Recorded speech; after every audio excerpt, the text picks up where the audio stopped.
Muy buenas noches, estimadas televidentes.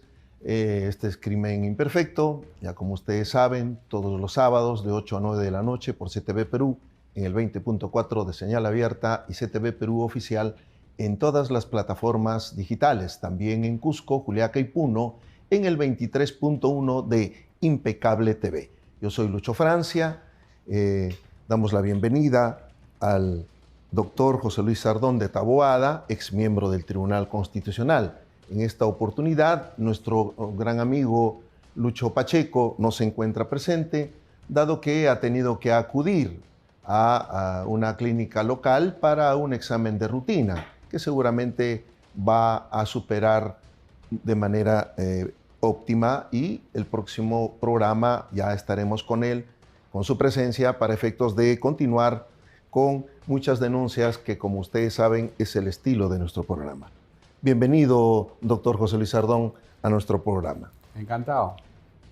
El caso Fujimori, la excarcelación del expresidente Fujimori, ha generado pues una serie de polémica en nuestra ciudadanía, que hay un sector de la población que apoya la decisión tomada por el TC, y hay otro sector, vamos a decirlo también, que se resiste a aceptar que el TC, en un acto de soberanía jurídica, haya decidido tomar esta decisión, ¿no? De excarcelar vía el tema del indulto humanitario.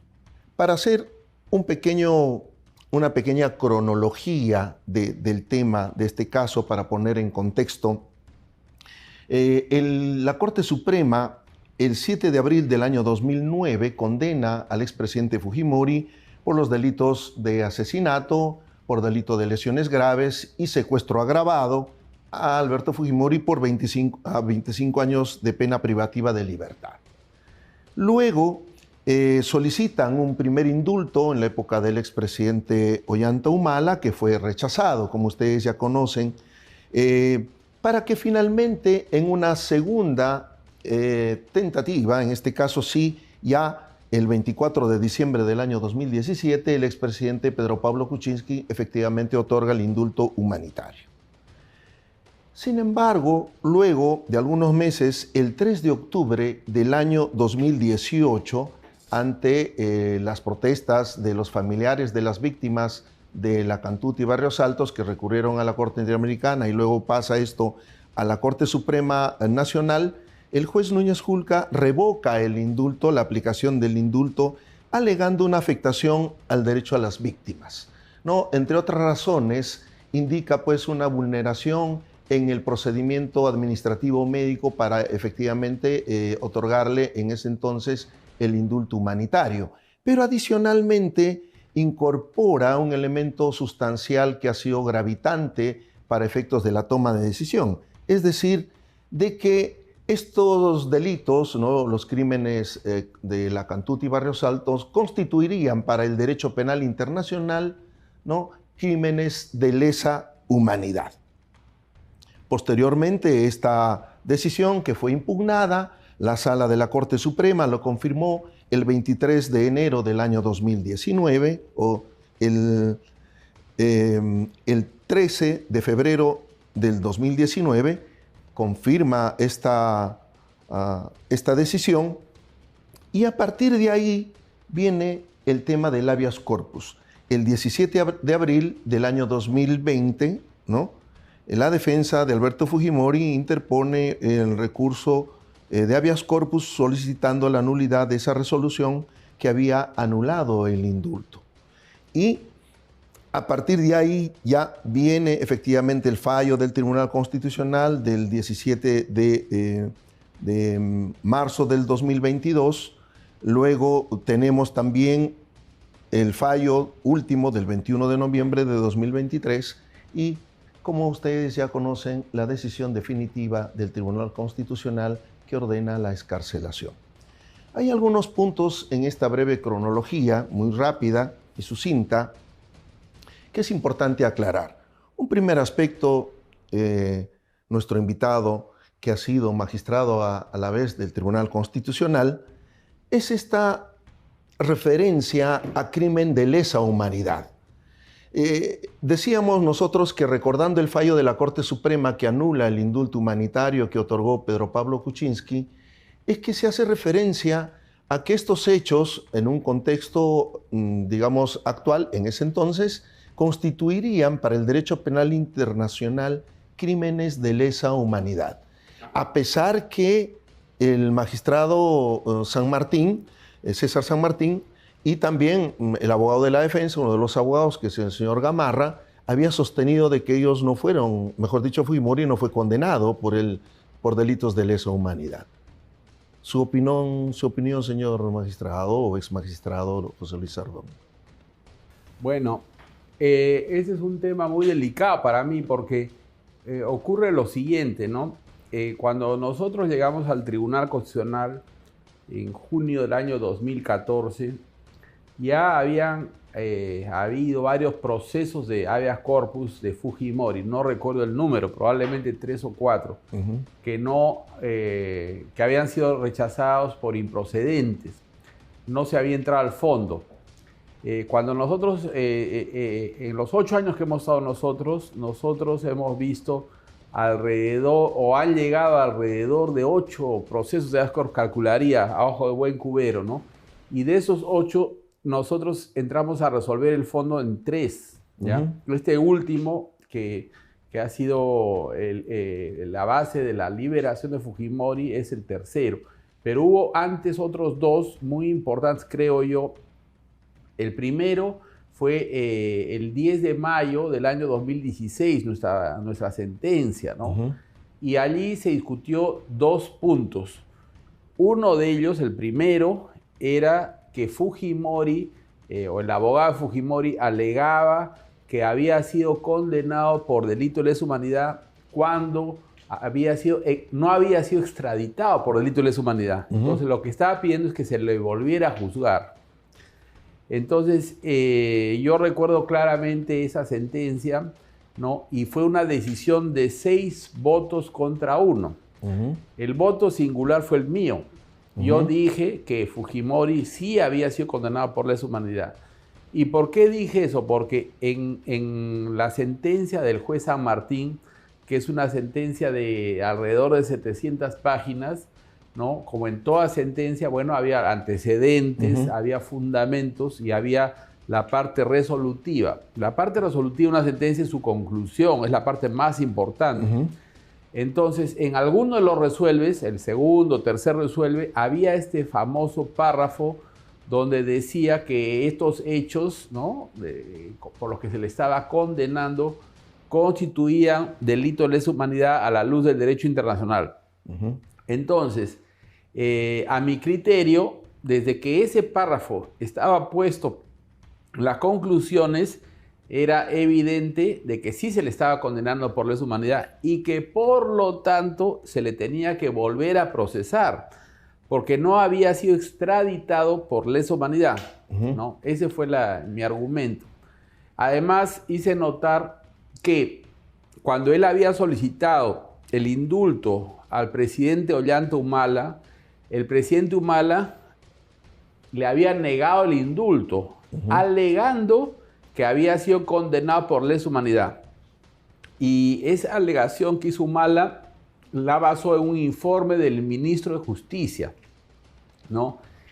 Y bueno, entonces a mí me parecía pues inaudito que para negarle el indulto sí había sido condenado por lesa humanidad y que para volverlo a juzgar no había sido condenado por lesa humanidad. Ese fue mi voto, ¿no? Por eso yo sí dije, sí se le condenó por lesa humanidad y hay que volver a procesar. Claro, pero para efectos de un nuevo procesamiento. Así es, para efectos de un nuevo procesamiento, de un nuevo proceso. Claro. Sin embargo, resultó en la votación que fui el único que pensó así. Los otros 6 dijeron que no lo habían condenado y que ese párrafo era nada más que un obiter dicta. Entonces, ¿qué cosa es un obiter dicta? Un obiter dicta es un circunloquio, es un comentario lateral. El obiter dicta es lo contrario de la ratio decidendi. La ratio decidendi es el razonamiento central del que deriva la condena. Entonces, eso es lo que dijeron los 6. Entonces, ¿qué cosa debo decir yo ahora, no? Obviamente tengo que alinearme con lo que dijo la mayoría, porque en la Administración de Justicia, en un órgano colegiado, manda también los votos. Claro. Entonces hubo 6 votos diciendo que no fue condenado por lesa humanidad. Entonces yo creo que por lo menos para la justicia peruana, ¿no? Ya era cerrado que Fujimori no había sido condenado por lesa humanidad a pesar de mi voto, ¿no? Claro. Lo que fue inaudito es que el juez de ejecución del indulto, que era un juez penal de la Corte Suprema, ¿no? Se apoyara en mi voto singular sí. Y no en el voto de los 6, ¿no? Entonces, eso fue muy grave, pero claro, más grave todavía fue que él actuara él pretendiera efectuar el control de constitución, claro. ¿no?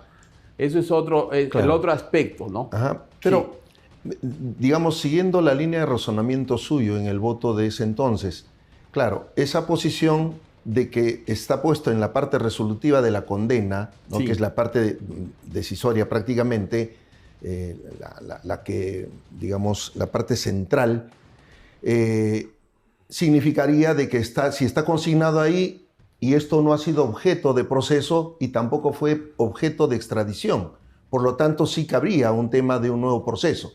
Así es. Ese era el razonamiento. Ese era el razonamiento. Se le debería volver a procesar a Fujimori porque lo habían condenado por algo por lo cual no había sido extraditado. Claro, el Estado peruano no estaba habilitado para condenarlo por ese delito y por lo tanto sí cabría un nuevo proceso penal. Claro, él había sido extraditado de Chile. Sí. Y el tratado de extradición con Chile es un tratado de los años 20, es un tratado muy antiguo. Ahora ya tiene casi un siglo, creo que, o más de un siglo, no recuerdo exactamente el año exacto, creo que es de 1921 por allí.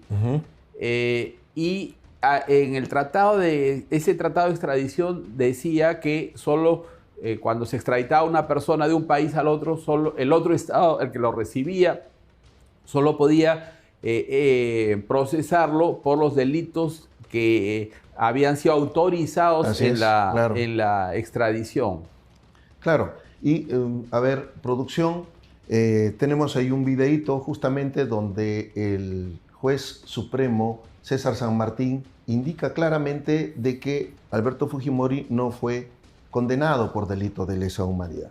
A ver si nos ayuda, producción. Nakazaki siempre lo ha dicho, que usted nunca sentenció a Fujimori por delitos de lesa humanidad. No podía hacerlo. Y no se puede hacer porque la ley interna peruana no comprende esas figuras. O sea, no fue sacado de la manga, fue una discusión. Y por eso es que decimos, estos hechos para el derecho penal internacional constituyen delitos de lesa humanidad. Una declaración, nada más que eso. Está claro entonces, ¿no?, con la exposición del señor magistrado San Martín, de que no fue condenado por delito de lesa humanidad. Fue una parte enunciativa, efectivamente, como usted ya lo acaba de... No. A ver, vamos.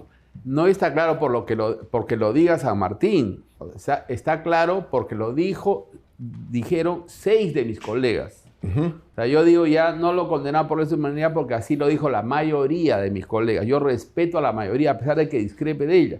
Pero yo creo que, o sea, en mi corazón yo sigo pensando que lo condenaron por lesa humanidad y sí me sorprende, ¿no?, que el juez San Martín, siendo un juez de tanta trayectoria, haya cometido ese desliz de colocar un comentario, ¿no? Es inaudito colocar un comentario en la parte resolutiva. Eso es algo, yo no creo que haya sido una casualidad. Cuando no existe fundamentación, ¿no? Cuando no existe, digamos, el razonamiento para consignarlo ahí como una decisión de lo que se toma a partir de los fundamentos. No, en los fundamentos había ciertas referencias al tema de lesa humanidad, había ciertas referencias, pero eran ligeras, evidentemente, eran de pasadita. Pero el problema era de tipificación. Es decir, claro, los delitos en regulación interna, tanto el asesinato, las lesiones graves y secuestros, sí están tipificados en el Código Penal, pero como delitos comunes, no como parte de delitos de lesa humanidad. A mí lo que me parece grave es que haya puesto ese párrafo en la parte resolutiva, ¿no? Eso sí, era completamente pérfido, vil, ¿no? Porque ahí es que él creó la confusión. Claro. Que en la parte considerativa haya hecho un comentario, yo entiendo, pero no en la parte resolutiva. Claro. Hay un segundo aspecto que nos interesa, sobre todo aclarar a toda nuestra teleaudiencia, es el tema de la supervisión en cuanto al cumplimiento de la sentencia. Porque a partir de las decisiones del Tribunal Constitucional, la Corte Interamericana siempre le ha estado pidiendo cuentas al Estado peruano, a decirle, a ver, quiero ver si estás cumpliendo o no las sentencias. Este tema de la supervisión, si bien es cierto, es una creación interpretativa de los magistrados de la Corte Interamericana, ¿hasta qué punto eso es legal en la medida de las decisiones tomadas por la Corte, por los miembros de la Corte, y hasta qué punto es vinculante para el Estado peruano? Claro, en realidad la pregunta no es tanto hasta qué punto es legal, sino hasta qué punto es convencional, ¿no? Hasta qué punto tiene sustento en la Convención Americana de Derechos Humanos. Yo creo que no tiene sustento. Eso es una extralimitación de la Corte. La Corte creó esta etapa de supervisión de ejecución de sentencias mediante una reforma de su reglamento, que si mal no recuerdo es del año 2009. Y esa reforma fue discutida en el Consejo Permanente en la OEA. Entiendo yo que hubo una oposición enérgica del Perú unos años antes, ¿no? El 2007, el 2008, pero a pesar de eso, la Corte siguió adelante y hizo esa reforma en su reglamento. Pero en mi criterio, al hacer esa reforma, se salió de la convención. La convención no autoriza. La convención sí se refiere al no cumplimiento, pero lo que dice la convención es que la Corte tiene que reportarle a la Asamblea General de la OEA, nada más. Claro. ¿No? Lo grave de la etapa de supervisión de cumplimiento de la Corte es que es un eufemismo para imponernos el gobierno de los jueces, ¿no? El despotismo ilustrado, ¿no? Donde 7 jueces elegidos, sabe Dios cómo, ¿no? Quieren gobernar toda América, ¿no? Ahora, hablemos un poco de cómo son elegidos estos señores. Son elegidos de manera muy cuestionable. Inclusive desde el ángulo de la izquierda, eso es, de hecho es muy cuestionable, ¿no? Y muy cuestionado en los hechos. Hay muchos trabajos de cuestionamiento al procedimiento de elección. ¿Por qué es cuestionable? Porque participan en la elección de los jueces de la Corte Interamericana de Derechos Humanos países que no se someten a la Corte. Eso es lo grave. Claro. Participan los países que son parte de la Convención. En este momento son 23, pero hay 3 que no se someten a la Corte, sin embargo participan en la elección. Además, se permite que se elija como jueces a ciudadanos de países que ni siquiera son parte de la Convención, ¿no? En los años 90, por ejemplo, hubo un norteamericano que fue inclusive presidente de la Corte, a pesar de que los Estados Unidos no se somete a la Corte. Así es, sí, claro. Entonces, acá lo que tenemos es que se ha reproducido el esquema de la antigüedad, donde había el derecho romano para los romanos y el jus gentium para los demás. Aquí también hay un estándar para los Estados Unidos y otro estándar para los no Estados Unidos, ¿no? En la OEA hay 34 países, solo 23 son parte de la Convención Americana y solo 20 se someten a la Corte. Sin embargo, para efectos de elegir a los miembros de la Comisión Interamericana, intervienen los 34 países, inclusive los que no son parte de la Convención. Y para los jueces, solo 23, pero también incluye a los 3 que no son parte. Entonces es cuestionable. Sí. Pero no solo eso, hay otros aspectos, ¿no? Lo más grave, creo yo, es que ahí se elige con el criterio de un país un voto. Entonces el Perú, que es no solamente un país, sino una cultura milenaria, no tiene un voto, igual que un paisito que se llama San Kitts, ¿no? Que tiene menos habitantes que el distrito de Lince, tiene 40.000 habitantes, ¿no? Y ellos tienen un voto como el Perú, ¿no? Claro. Entonces es ridículo. Y hay una serie de países así en el Caribe, ¿eh? Que tienen un voto, claro, igual que el Perú. Y creo que una situación, digamos, cuestionable también es justamente cómo a través de estas interpretaciones que hacen van cambiando el contenido mismo del pacto. Exactamente. Dan la sentencia, pero luego en la etapa de supervisión de cumplimiento van más allá de la sentencia, ¿no? Ellos digamos, se consideran que ellos son los que tienen que ver hasta dónde va la sentencia y empiezan a hacer sus interpretaciones y van mucho más allá. Así es. Muy bien, vamos a hacer una pausa y regresamos.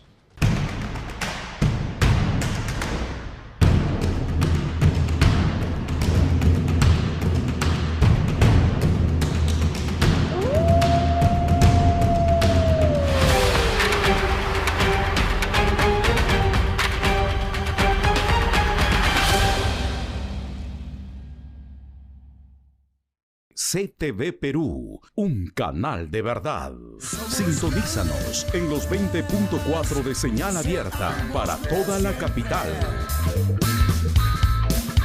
Somos alma para conquistarte.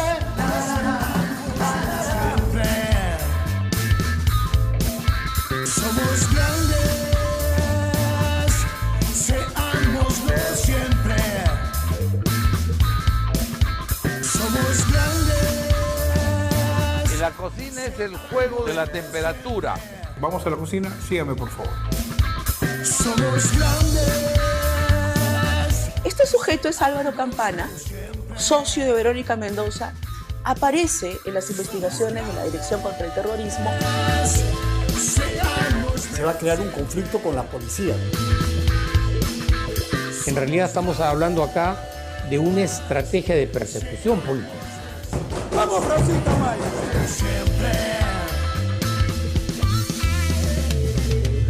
CTV Perú, sintonízanos en los 20.4 de señal abierta en la multiplataforma www.ctv.pe y en redes sociales como CTV Perú Oficial.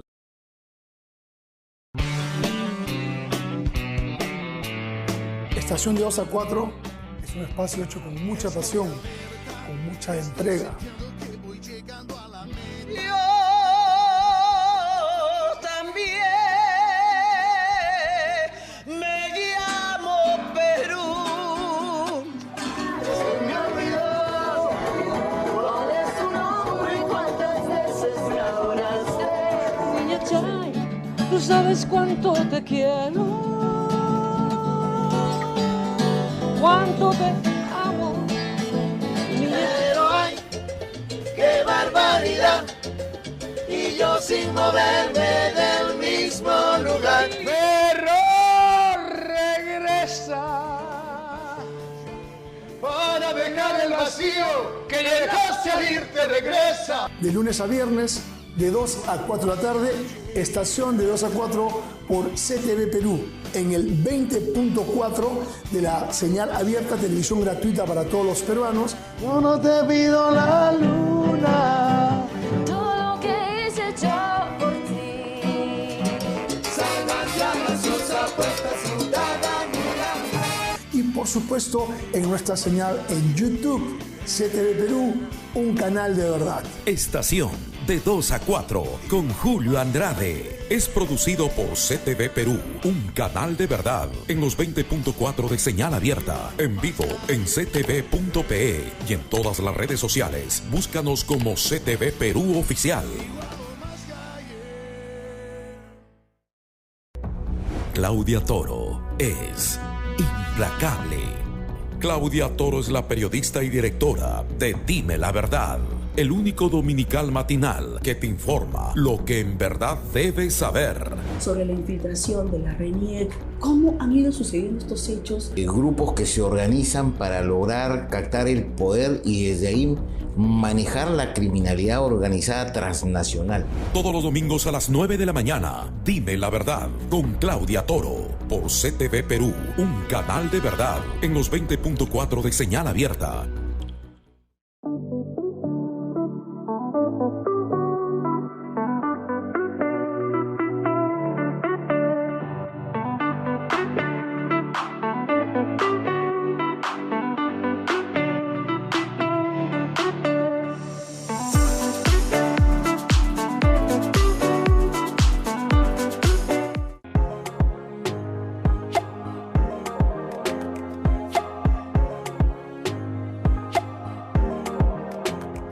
Hoy vamos a hacer una receta solo con fideos y atún.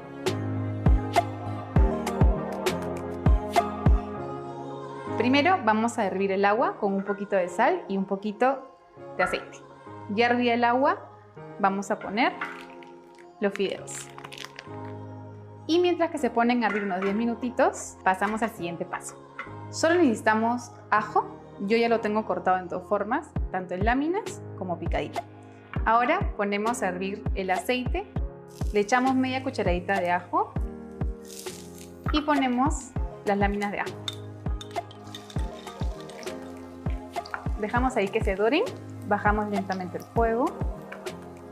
Ya dorados los ajos, un truco es echarle el agua de los fideos a la sartén. Ya hervió el juguito con el ajo, pasamos a poner los fideos y removemos. Y ya para terminar le colocamos el atún. Y removemos.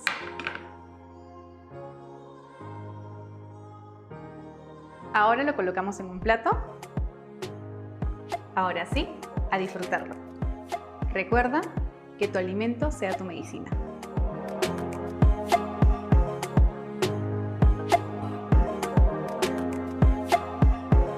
Soy Gina Martínez y esto es Receta Fitness en 5 pasos para CTV Perú.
Seguimos con nuestro invitado, el doctor José Luis Sardón, ex magistrado del Tribunal Constitucional. Y justamente, dada su condición de ex magistrado, doctor Sardón, hay unas, digamos, todavía ciertas confusiones respecto del número de firmantes de esta última decisión del Tribunal Constitucional. Se ha escuchado decir como que solamente existen 3 firmas para efectos de esta decisión tomada. Debió haber sido el Pleno del Tribunal el que suscriba esa resolución.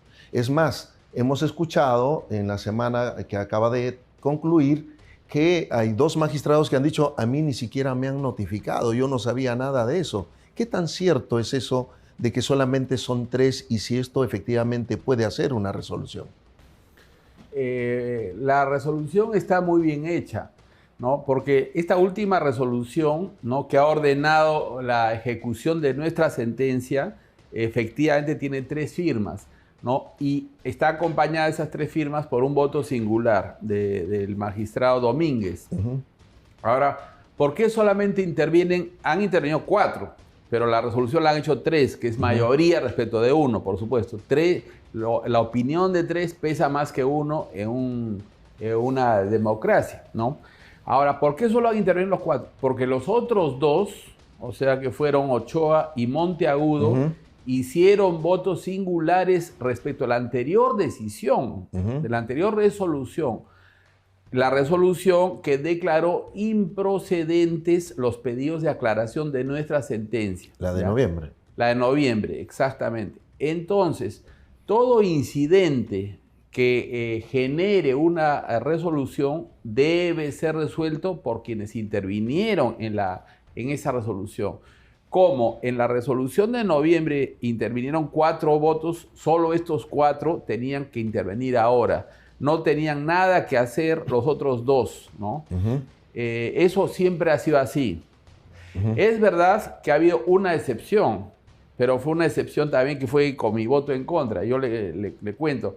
En el caso del Frontón, ya cuando el tribunal, el que yo he participado, sacó una resolución, un auto, ¿no? Un auto donde declaró fundado de manera pues inaudita, el pedido de subsanación de error material, le llamó así, sobre el voto del magistrado Vergara, y en realidad cambió el voto de Vergara. Eso lo hicieron 4, ¿no? Y votamos en contra 3, incluyendo al presidente de ese entonces, que era Urbiola, que había sido presidente en el momento que se emitió que Vergara emitió su voto. Bueno, pero la cuestión es que sobre sobre ese auto vino un pedido de nulidad de los marinos, que eran los afectados. Claro. Y los 4 resolvieron el pedido de nulidad muy rápidamente, ¿no? Que era lo que correspondía, claro, que ellos 4 resolvieran. Pero después vino un segundo pedido sui generis. Otro incidente. Otro incidente sobre ese auto que declaró la improcedencia de la nulidad. ¿Y cuál era el segundo pedido? Era un pedido de que participáramos los 7. ¿Ya? Participáramos los 7 magistrados que pedían los marinos. Entonces, eso no correspondía, ¿no? Y eso se votó y por supuesto yo dije no corresponde, ¿no? Entonces, ustedes los 4 tienen nomás que decir eso, ¿no? Pero empezaron a pasar los meses, no resolvían y de repente recuerdo que el magistrado Ramos llevó a debate el asunto y quiso imponernos que participáramos los 7, ¿no? Y llevaron a la votación, yo voté en contra, por supuesto, claro, pero con 5 votos decidieron que participáramos todos. ¿Se dan cuenta? Entonces pasó un tiempo y terminé yo participando, ¿ya? Porque la mayoría lo había dicho. Cuando uno integra un colegiado, tiene que hacer las decisiones de la mayoría. Claro. ¿Se da cuenta? Yo me sometí a la mayoría e intervine. Claro, pero en ese caso que usted comenta, digamos, el colegiado acuerda de que todos intervengan. Exacto. El colegiado con mi voto en contra, dicho el caso. Claro. Con mi voto en contra, acordó que todos participáramos, ¿no? Y tuve que participar. Pero eso es algo excepcional, absolutamente, y espero que no se repita. Porque la regla es que quienes participan en el incidente que pueda derivarse de una resolución son solamente los magistrados que han emitido la resolución, por supuesto, ¿no? Yo no entiendo por qué los otros magistrados que no participaron en el auto de improcedencia de noviembre ahora están como dando a entender pues, que están incómodos con que no se les haya comunicado, no había nada que comunicarles. Claro. Nada. Porque era un incidente donde ellos no intervenían. Ellos habían votado en contra de esa resolución. ¿Qué tenían que hacer ellos? Claro. Y bueno, ya luego se ejecutó la sentencia, ya Fujimori ha sido excarcelado, ya está con su familia. ¿Qué es lo que viene, doctor Sardón? Seguramente los abogados de las víctimas van a recurrir nuevamente a la Corte Interamericana para efectos de que busquen anular este fallo del Tribunal Constitucional. ¿Es posible todavía, a partir de esta supervisión de ejecución de sentencias, de que la Corte insista en un tema equivalente al que ocurrió hace mucho tiempo, donde la Corte Suprema termine finalmente anulando? ¿Podrá verse ese nuevo escenario tal vez? A lo mejor se repite ese escenario. ¿Cuál es su opinión, su apreciación? Mi opinión es que no debe repetirse. De ninguna manera no podemos permitir ni tolerar que se repita, ¿no? Esta ha sido una decisión tomada por el Tribunal Constitucional, de acuerdo a la Constitución y a las leyes del Perú, y de acuerdo también a los compromisos que asumió el Perú. El Perú firmó la Convención Americana de Derechos Humanos. Ahora, es verdad que después, no solamente en este caso, sino en muchos otros, la Corte ha ido más allá de la Convención, ¿no? Y eso ha sido así por razones que yo creo que eran previsibles, ¿no? Era porque las reglas de estructuración del sistema eran malas, ¿no? Es inaudito que se permita que países que no se someten a la Corte estén ahí participando en la elección de la comisión o incluso de los jueces, ¿no? Eso está muy mal. También no puede ser el criterio un hombre. Yo diría lo siguiente: no hay en el topus uranus platónico unas reglas ideales para un sistema internacional de justicia. Pero lo que sí tenemos es la experiencia comparada. O sea, nosotros debemos estudiar cómo se conforma el sistema europeo de derechos humanos, ¿no? Y, por ejemplo, ¿qué ocurre en Europa? ¿No? Yo conozco, no diré a fondo, pero sí conozco algo del sistema europeo de derechos humanos, porque fui representante del Perú ante la Comisión de Venecia, que es parte de ese sistema, aunque es un órgano menor, porque es un órgano que da opiniones, no resuelve. El órgano principal de ese sistema es la Corte Europea de Derechos Humanos. Entonces, en primer lugar, en Europa, todos los países que son miembros del Consejo de Europa tienen que someterse a la Corte Europea de Derechos Humanos. No puedes estar y no estar. Es inaudito en la OEA que haya miembros de la OEA que no se someten. Y entre los que no se someten están los dos países que tienen las economías más grandes y poderosas del hemisferio de lejos, que son los Estados Unidos y Canadá. Si los Estados Unidos no confían en el sistema, no debe financiarlo. Así es. No debe financiarlo. Canadá no debe financiar tampoco. Pero si financian, deben someterse. O sea, ahí hay una posición extraña de los Estados Unidos y del Canadá, ¿no? Después, ¿qué otro contraste hay con el sistema americano? En Europa, todos los países tienen un juez. O sea, la Corte Europea de Derechos Humanos está integrada por un número muy alto de jueces. Son 47 jueces, porque son 47 países miembros del Consejo de Europa. Y hay un juez titular y un juez suplente por cada país. Pero esos jueces no los elige cada país. Cada país presenta una terna ante la Asamblea Parlamentaria. La Asamblea Parlamentaria es el órgano máximo del Consejo de Europa. Y en la Asamblea Parlamentaria hay asientos para los países en relación a su población. Es una relación que no es exacta, pero es aproximada. ¿Ya? Por ejemplo, Luxemburgo tiene un solo asiento, Alemania creo que tiene 8 asientos, algo así, ¿no? Entonces, hay países que hay categorías de países, ¿no? Los muy grandes, los medianos, los pequeños. Proporcional a la población. Así es, proporcional a la población. Entonces, sí se considera ese factor. El problema de Estados Unidos puede ser que Estados Unidos es un tremendo país. Es un país de 360 millones de personas, o sea, es como 12 veces el Perú, ¿no? Entonces, bueno, eso hay que discutirlo abiertamente, cómo debiera ser. Hay que estructurarlo adecuadamente el sistema, pero no puede ser la situación actual. A los temas de estructura hay que añadir los de financiamiento. El sistema se financia no solo por países americanos, sino también por países no americanos. Hay países europeos que dan plata al sistema. Y también el sector privado, eso es inaudito. Claro, por supuesto. ONGs financian el sistema y también empresas privadas, por Dios, ¿no? Por ejemplo, Google aporta al sistema. Yo no sé qué interés tiene Google en el sistema. Claro, porque finalmente en los casos que tengan y que tengan que llegar al tribunal hay conflicto de interés. Clarísimo. Así es, ¿no? En realidad quieren promover ciertas agendas ideológicas, ¿no? Muy marcadamente, ¿no? Y eso no se puede aceptar. ¿no? Claro. Sí. Por todas esas razones, hay que tomar con pinzas lo que dice la Corte. Y hay que añadir otro dato, además, y es que esta aparente rebeldía, yo no creo que sea rebeldía, sino es una posición de afirmación del Perú nada más, pero esta aparente rebeldía es mucho menor a la que cometió el año 2017 la Argentina. Porque acá nos estaríamos no acatando, digamos, lo que sería una resolución de carácter de supervisión, digamos, de la Corte. Claro. Pero no es una sentencia. No es una sentencia. No es una sentencia. En cambio, en la Argentina, la Corte Suprema de la Argentina paró a la Corte Interamericana respecto de una sentencia, el caso de Fontevecchia. La Corte Interamericana había dado una sentencia que le ordenaba a la Corte Suprema de la Argentina también una modificación importante de la sentencia que había dado el caso Fontevecchia contra 2 periodistas.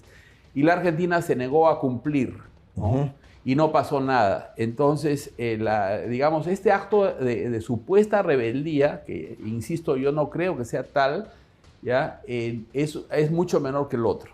Claro.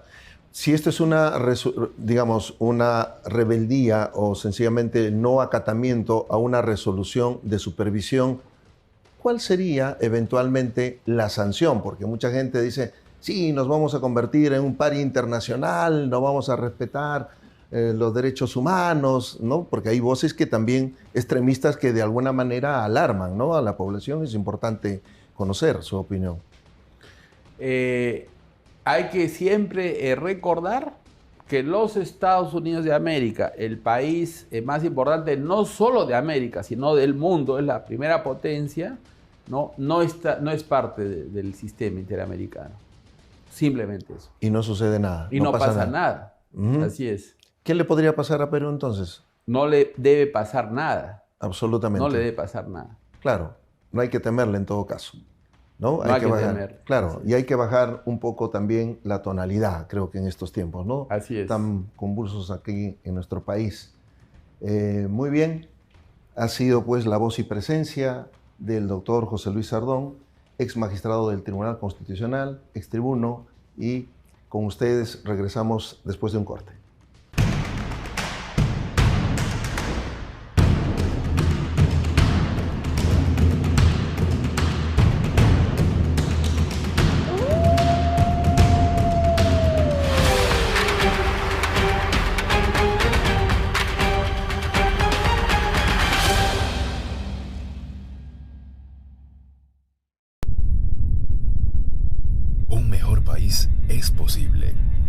Sí, es posible, porque de las crisis siempre nacen oportunidades.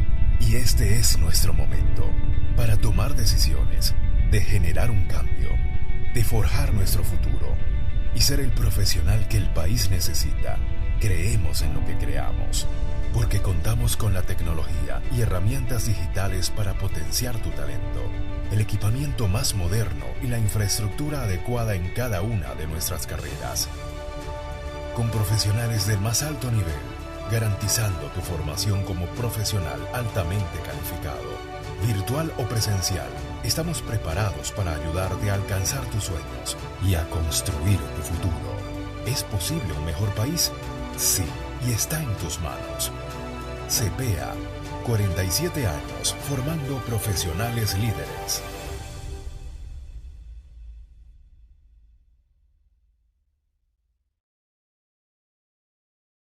CTV Perú, un canal de verdad. Sintonízanos en los 20.4 de señal abierta para toda la capital. Somos la alma para conquistarte.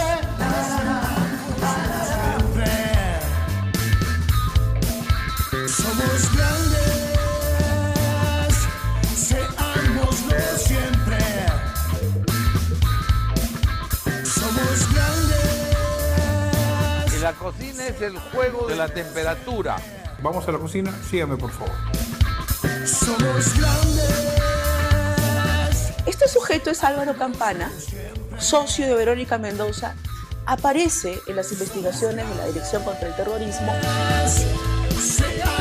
Se va a crear un conflicto con la policía. En realidad estamos hablando acá de una estrategia de persecución política. ¡Vamos, Rosita Maya!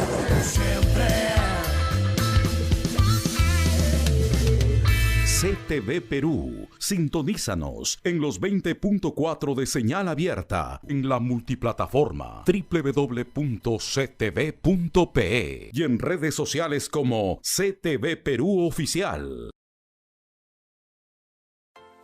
Hola, ¿cómo están? Soy Valentina Montoya y les voy a enseñar a preparar postres súper rápidos y súper fáciles en Dulces Tardes con Valentina.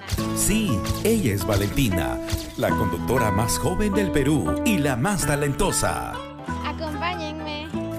Los mejores postres y deliciosos pasteles los aprendes en Tus Dulces Tardes con Valentina, de lunes a viernes a las 5 de la tarde por CTV Perú, un canal de verdad, en los 20.4 de señal abierta, en vivo en ctv.pe y en todas las redes sociales. Búscanos como CTV Perú Oficial.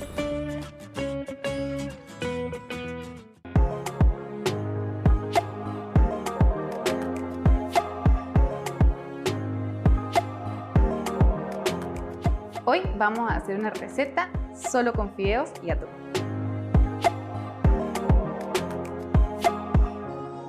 Primero vamos a hervir el agua con un poquito de sal y un poquito de aceite. Ya hervía el agua, vamos a poner los fideos. Y mientras que se ponen a hervir unos 10 minutitos, pasamos al siguiente paso. Solo necesitamos ajo, yo ya lo tengo cortado en dos formas, tanto en láminas como picadito. Ahora ponemos a hervir el aceite, le echamos media cucharadita de ajo y ponemos las láminas de ajo. Dejamos ahí que se doren, bajamos lentamente el fuego. Ya dorados los ajos, un truco es echarle el agua de los fideos a la sartén. Ya hervió el juguito con el ajo, pasamos a poner los fideos y removemos. Y ya para terminar le colocamos el atún. Y removemos.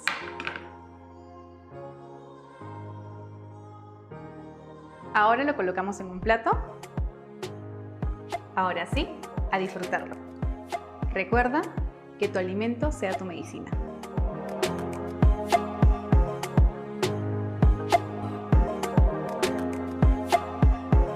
Soy Gina Martínez y esto es Receta Fitness en 5 pasos para CTV Perú.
Muy bien, bienvenidos nuevamente. Y ahora nuestra sección muy esperada, la ostra de la semana. Adelante, producción.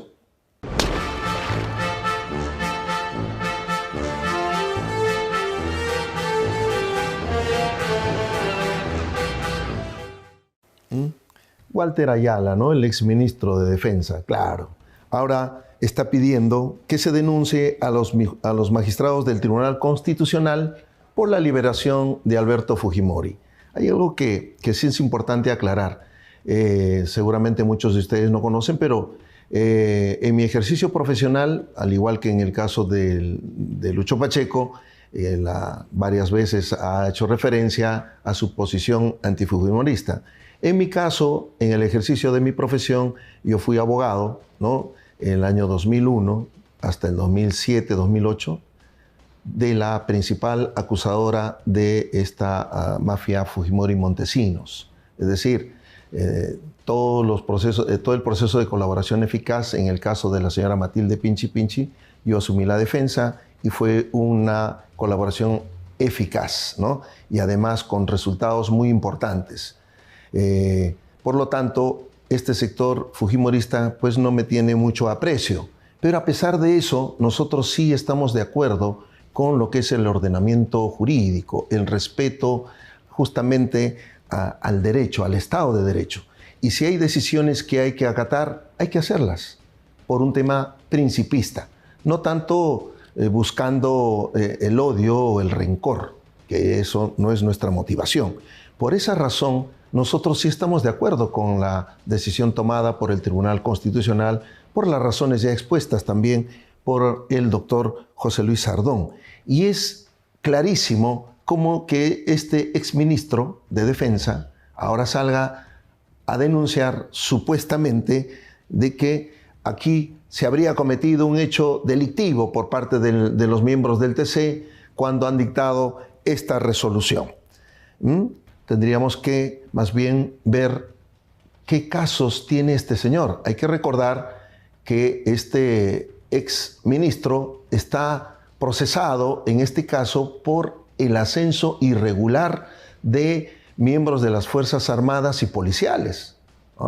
Recuérdense, porque ahí la gente olvida muy rápido. Nosotros sí tenemos buena memoria.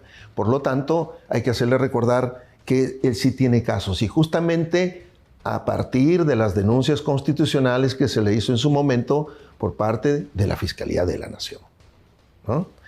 Este señor que tiene denuncias serias por delito de cohecho, organización criminal, justamente por cobrar por ascensos militares y de la policía, ¿no? Recibió una nota muy interesante de IDL, donde dice: Ayala es un abogado eficiente y capaz. Sí, en realidad era muy eficiente para efectos de los cobros y los acentos, ¿no?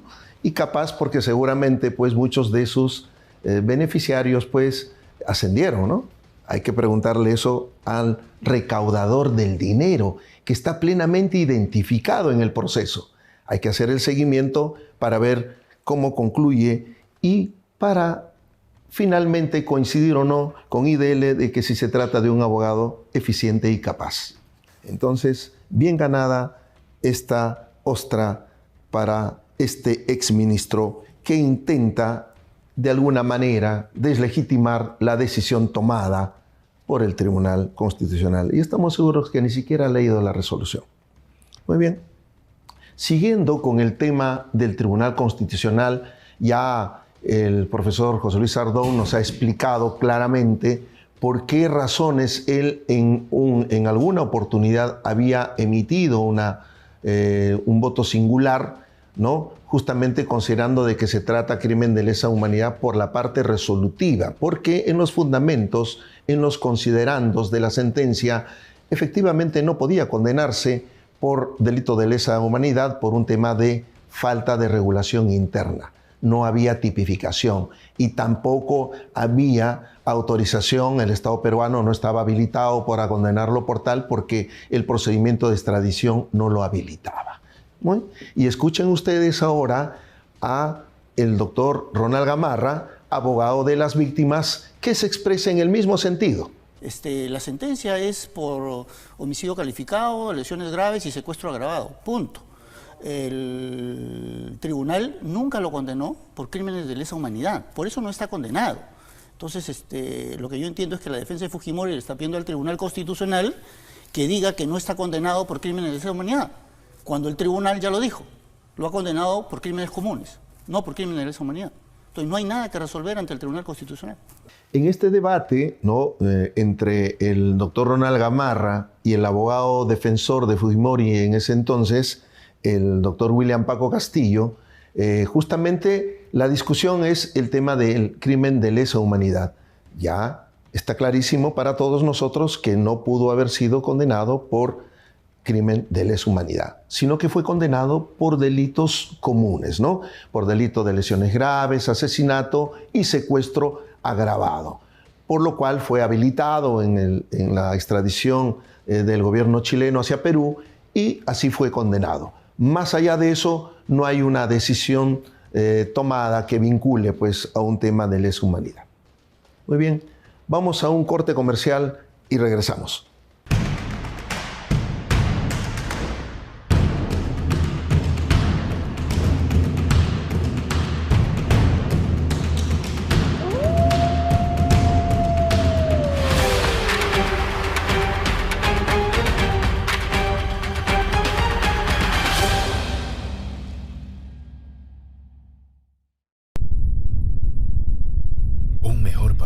Es posible. Sí, es posible, porque de las crisis siempre nacen oportunidades. Y este es nuestro momento para tomar decisiones, de generar un cambio, de forjar nuestro futuro y ser el profesional que el país necesita. Creemos en lo que creamos, porque contamos con la tecnología y herramientas digitales para potenciar tu talento, el equipamiento más moderno y la infraestructura adecuada en cada una de nuestras carreras. Con profesionales del más alto nivel, garantizando tu formación como profesional altamente calificado. Virtual o presencial, estamos preparados para ayudarte a alcanzar tus sueños y a construir tu futuro. ¿Es posible un mejor país? Sí, y está en tus manos. CPEA, 47 años formando profesionales líderes.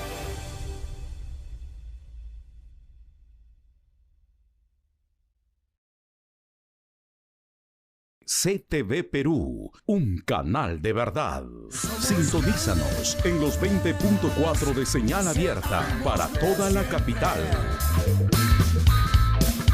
Somos la alma para conquistarte. Siempre. Somos grandes. Seámoslo siempre. Somos grandes. En la cocina es el juego de la temperatura. Vamos a la cocina, sígame por favor. Somos grandes. Este sujeto es Álvaro Campana, socio de Verónica Mendoza, aparece en las investigaciones de la Dirección contra el Terrorismo. Se va a crear un conflicto con la policía. En realidad estamos hablando acá de una estrategia de persecución política. Vamos, Rosita Maya. Siempre. CTV Perú, sintonízanos en los 20.4 de señal abierta en la multiplataforma www.ctv.pe y en redes sociales como CTV Perú Oficial. Hola, ¿cómo están? Soy Valentina Montoya y les voy a enseñar a preparar postres súper rápidos y súper fáciles en Dulces Tardes con Valentina. Sí, ella es Valentina, la conductora más joven del Perú y la más talentosa. Acompáñenme.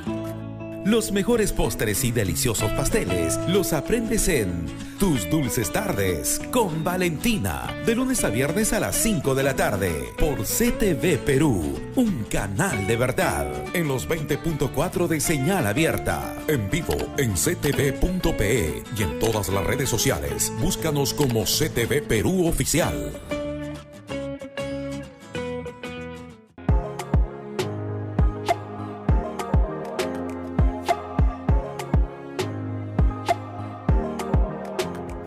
Hoy vamos a hacer una receta solo con fideos y atún.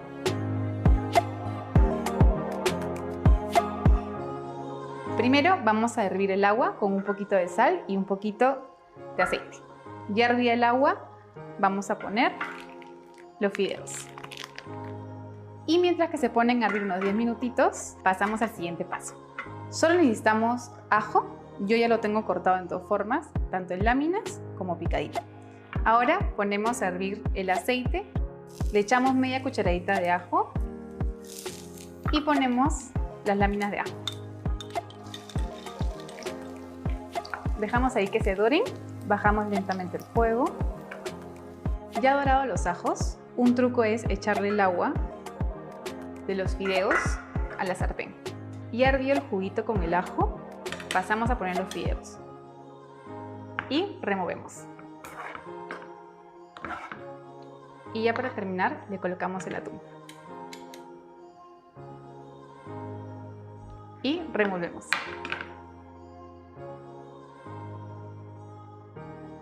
Ahora lo colocamos en un plato.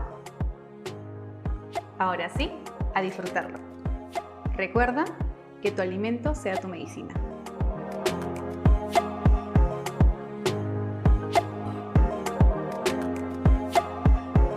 Soy Gina Martínez y esto es Receta Fitness en 5 pasos para CTV Perú.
Seguimos en Crimen Imperfecto.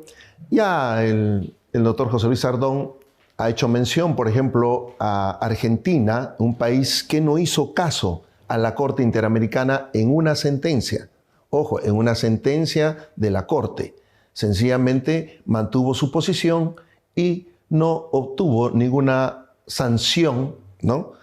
Argentina en este caso. Pero así como Argentina, hay algunos otros países que han desacatado, desobedecido las decisiones, en este caso de la Corte Interamericana de Derechos Humanos. Vamos a ver, producción, lancemos un videíto, por favor. El procurador Alejandro Ordóñez insistirá en no acatar la medida de la Comisión Interamericana de Derechos Humanos, asegurando que 7 países no han acatado estas medidas cautelares de la Comisión. Algunos de esos casos son Venezuela, que no acató la recomendación en 2008 de habilitar los derechos políticos del exalcalde de Chacao, Leopoldo López, después de que la Contraloría General de ese país lo inhabilitara sin un proceso penal. Brasil, que se negó en 2011 a suspender la construcción de la represa Belo Monte, que según el organismo ponía en riesgo a la población indígena que habitaba la zona. Y el gobierno ecuatoriano, que no acató las medidas a favor de un periodista y directivos del diario El Universo, condenados a indemnizar al presidente Correa. Sin embargo, la CIDH retiró las medidas después de que Correa perdonara a los comunicadores.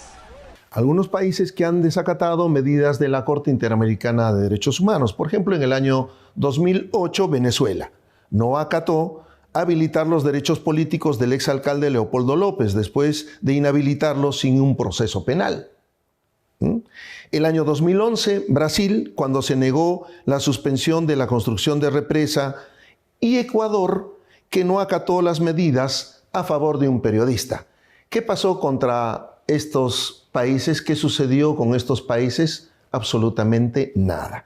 Por lo tanto, el tema de mantener la decisión firme del Tribunal Constitucional y fortalecer nuestra soberanía jurídica, es decir, dentro de nuestro espacio territorial, debe regularse y deben aplicarse, en este caso, las leyes peruanas vigentes, sin, lógicamente, eso es muy importante. El tema del control de la convencionalidad, en tanto no sea una intromisión en el derecho interno para subvertir lo que ya existe como decisión final tomada, pues eso no es permisible aceptarlo. Bien, pero siguiendo con este tema del Tribunal Constitucional, algunos congresistas efectivamente ya han comenzado a mover sus contactos para efectos de denunciar a los magistrados del Tribunal Constitucional. Y como no, existe ya una maquinaria en camino para efectos de ver cómo se tumban esta decisión del Tribunal Constitucional. Entonces, y aquí vamos a compartir pantalla un poco de lo que se ha podido rescatar en la posición de estos congresistas, ¿no? Ruth Luque, Jaime Quito y otros congresistas ya comienzan a mover su maquinaria para efectos de tumbarse la decisión del Tribunal Constitucional. Pero cuando sale la resolución del Tribunal Constitucional donde se ordena la excarcelación, la aplicación del indulto, en este caso humanitario, a Alberto Fujimori, hubo una multitudinaria marcha antifujimorista, ¿no? Inmediatamente estas personas que son antifujimoristas han salido a protestar y observen este video claramente.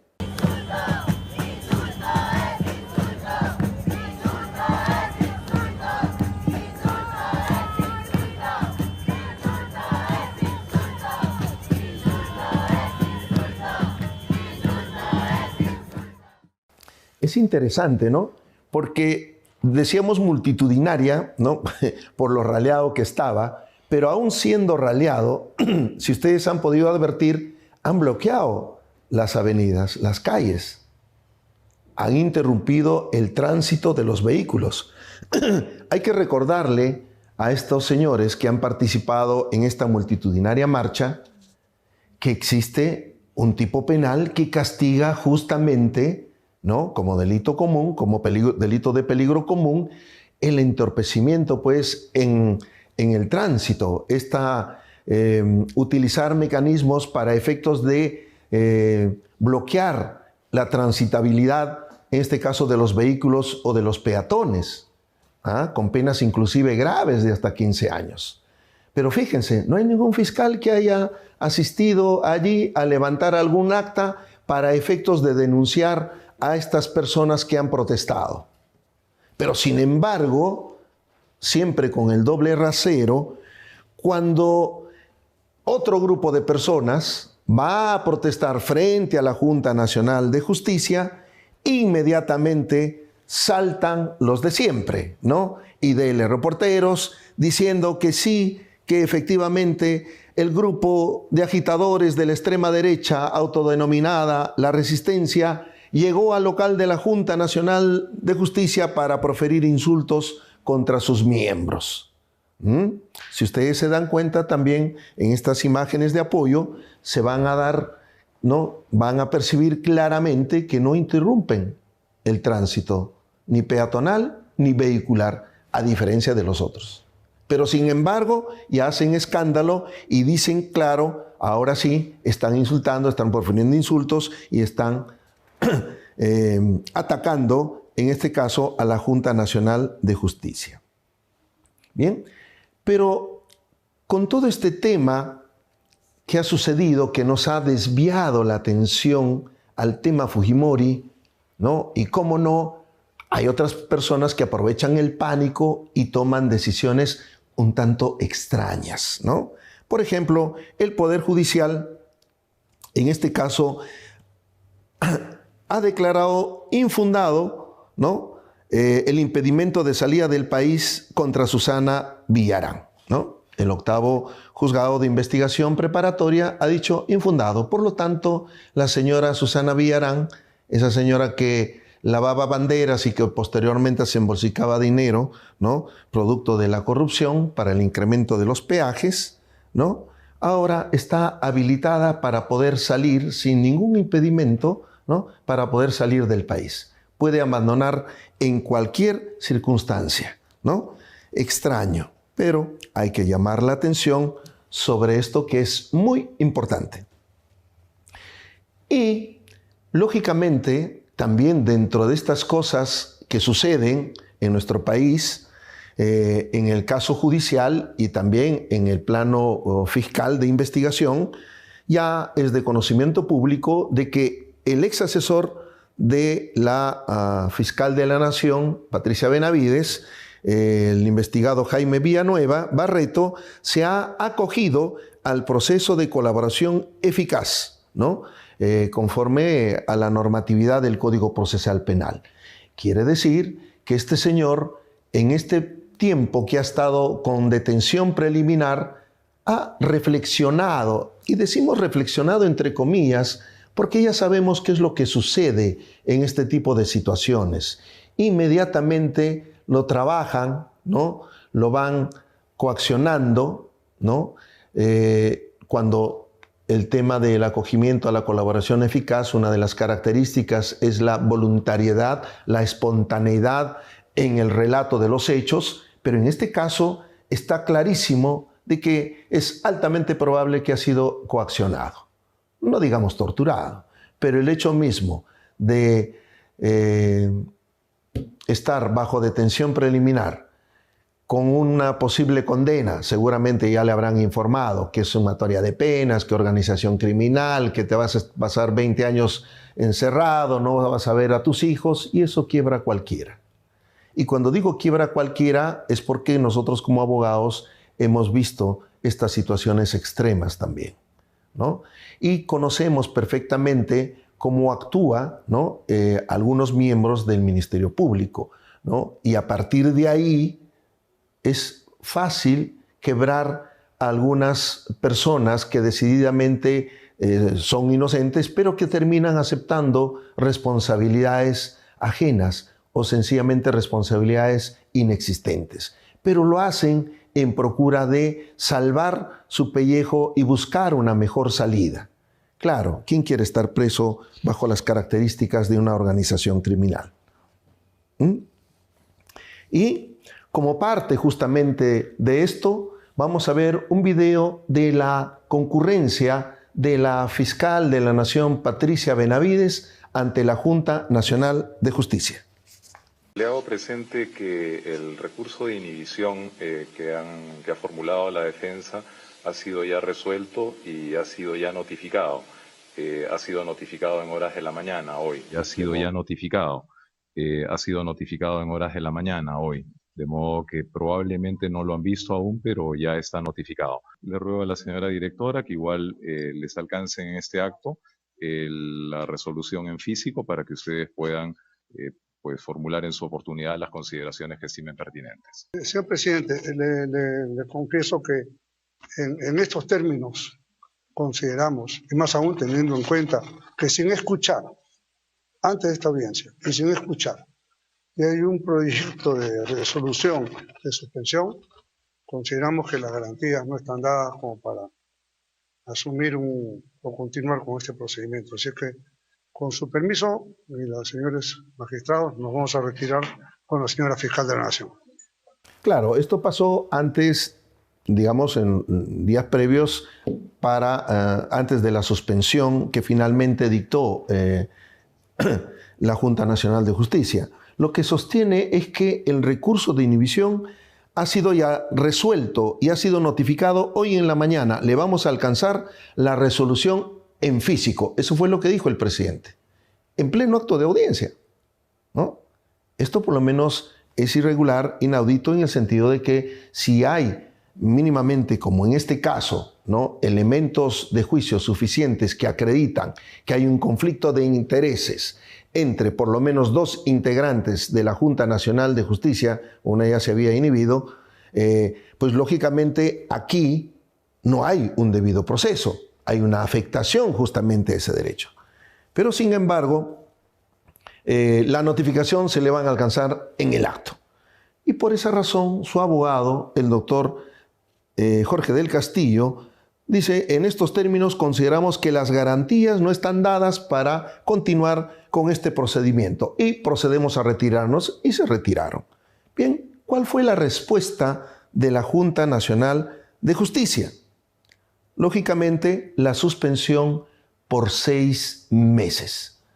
¿Y quién va a suplir, quién va a reemplazar a la fiscal de la Nación, Patricia Benavides, de acuerdo al tema de la permanencia, o en todo caso la antigüedad de los fiscales supremos? A quien le corresponde es al doctor Pablo Sánchez Velarde.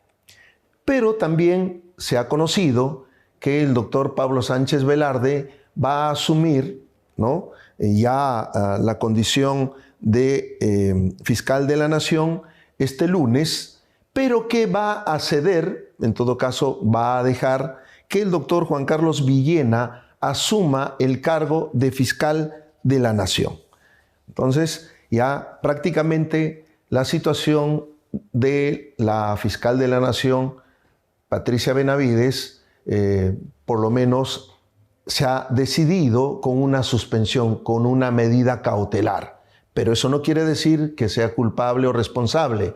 Vamos a ver cómo es que se desarrolla no solamente la investigación en sede fiscal respecto del investigado principal, el ex asesador conocido como filósofo, sino también vamos a ver cómo es que se desarrolla el procedimiento sumario que se le ha aplicado a la fiscal de la Nación.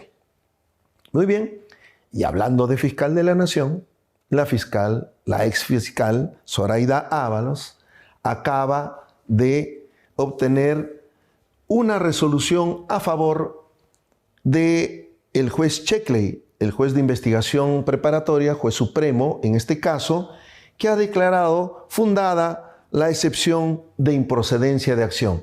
Quiere decir que estos comportamientos delictivos que fueron imputados en su momento a Zoraida Ábalos sencillamente no tienen carácter delictivo. Y por esa razón existe una decisión tomada, ojo, en primera instancia, falta que eso sea resuelto por la Sala Superior, porque seguramente la Procuraduría va a interponer un recurso de apelación y veremos cómo se resuelve esa situación. Si es que cortan inmediatamente el proceso vía esta excepción o es que va a continuar la investigación. Ojo, ese es el tema de responsabilidad penal, que es distinto a la decisión tomada en este caso por el Congreso. Bien, finalmente, ¿no?, Salas Arenas, un integrante del Jurado Nacional de Elecciones, ¿no?, y lógicamente todos los miembros del Jurado Nacional de Elecciones prácticamente han habilitado, ¿no?, la inscripción del partido de Antauro Humala. Bien, esto es justamente la consecuencia de esos procesos de reforma electoral tan dañinos de hace 30 años y sobre todo que siguen siendo los mismos. Recordemos las reformas que hizo el lagarto Vizcarra, ¿no? Y esas reformas justamente provocan la atomización de nuestros partidos políticos, ¿no? Ahora por lo menos van a haber más de 30 o 40 partidos políticos que están logrando inscripciones de las más variopintas y que van a postular. Seguramente vamos a tener una festividad para las elecciones del 2026. Terrible nuestra situación, esperemos mejorar. Muy bien, ya no hay tiempo para más. Nuevamente, Lucho Pacheco, que te recuperes pronto, vas a superar este ligero bache y vamos a estar nuevamente de manera conjunta aquí todos los sábados de 8 a 9 en Crimen Imperfecto. ¿no? Siempre por CTV Perú en el 20.4 de señal abierta y CTV Perú oficial en todas las plataformas digitales, YouTube, Facebook. Y en el Cusco, Juliaca y Puno en el 23.1 de Impecable TV. Señores, gracias y nos vemos el próximo sábado. Adiós.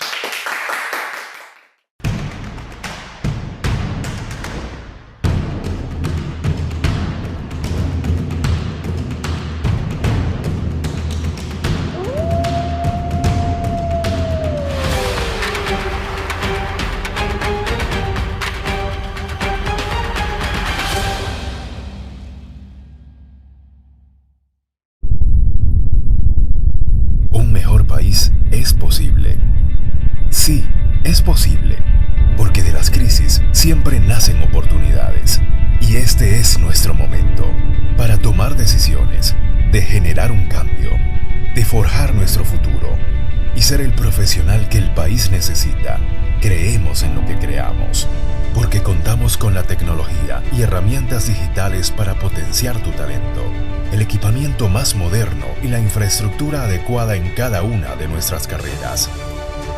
Con profesionales del más alto nivel, garantizando tu formación como profesional altamente calificado. Virtual o presencial, estamos preparados para ayudarte a alcanzar tus sueños y a construir tu futuro. ¿Es posible un mejor país? Sí, y está en tus manos.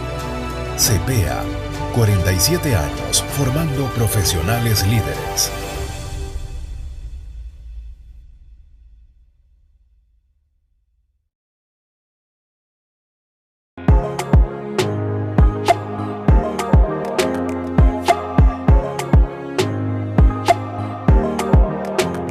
Hoy vamos a hacer una sopa casera con atún.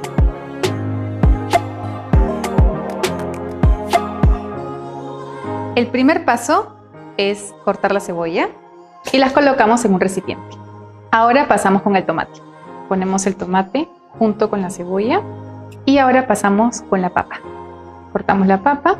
Recuerden que lo importante es tratar de consumir más verduras, más alimentos naturales, no tan procesados. Ahora que pusimos todas las verduras en un recipiente, pasamos a calentar la olla y colocamos una cucharadita de ajo. Esperemos que hierva un poquito. Huele rico. Y colocamos un poquito de sal. Lo hacemos a fuego lento. Y habiendo dorado el ajo, ahora pasamos a echar agua, aproximadamente unas 2 tazas. Ahora, todas las verduras que hemos picado, las echamos y lo dejamos reposar por unos 10 minutos. Colocamos fideos.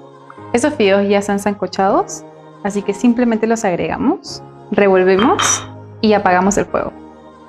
Ya por terminar, agregamos el atún.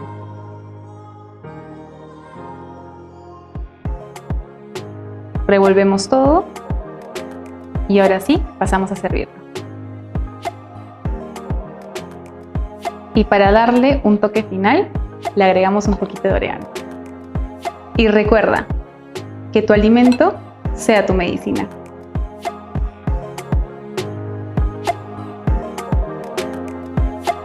Soy Gina Martínez y esto es Receta Fitness en 5 pasos para CTV Perú.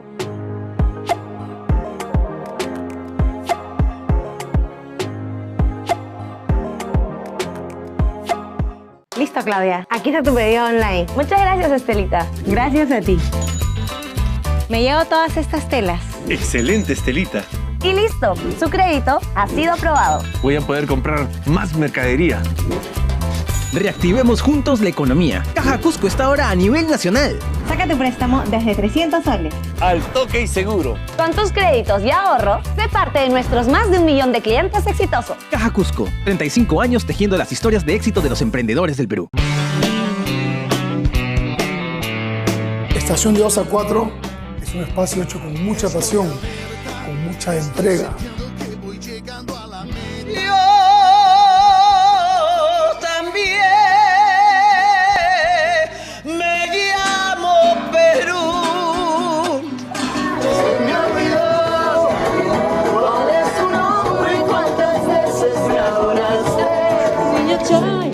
Tú sabes cuánto te quiero. cuánto te amo. Pero ay, qué barbaridad. Y yo sin moverme del mismo lugar. Pero regresa para dejar el vacío que dejaste al irte, regresa. De lunes a viernes, de 2 a 4 de la tarde, estación de 2 a 4 por CTV Perú, en el 20.4 de la señal abierta, televisión gratuita para todos los peruanos. Yo no te pido la luna, Todo lo que hice yo por ti. salgan llamas sus apuestas sin Y por supuesto, en nuestra señal en YouTube, CTV Perú, un canal de verdad. Igual o más que ayer.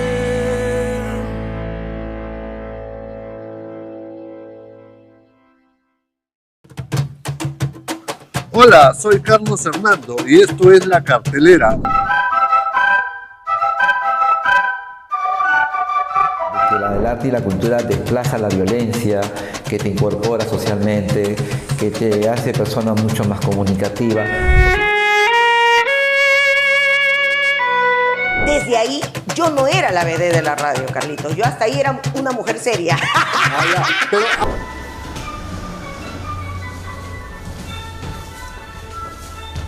Los invito los domingos a mediodía a sintonizarnos en CTV Perú.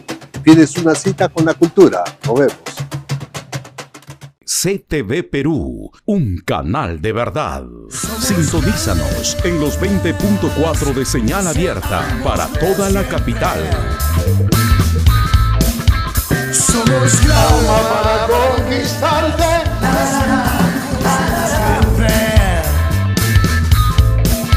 Somos grandes. Seámoslo siempre. Somos grandes. En la cocina es el juego de la temperatura. Vamos a la cocina, sígame por favor. Somos grandes.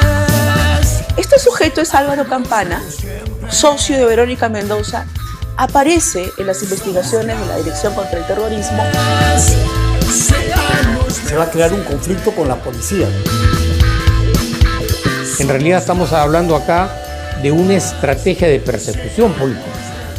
Vamos, Rosita Maya. Siempre. CTV Perú, sintonízanos en los 20.4 de señal abierta en la multiplataforma www.ctv.pe.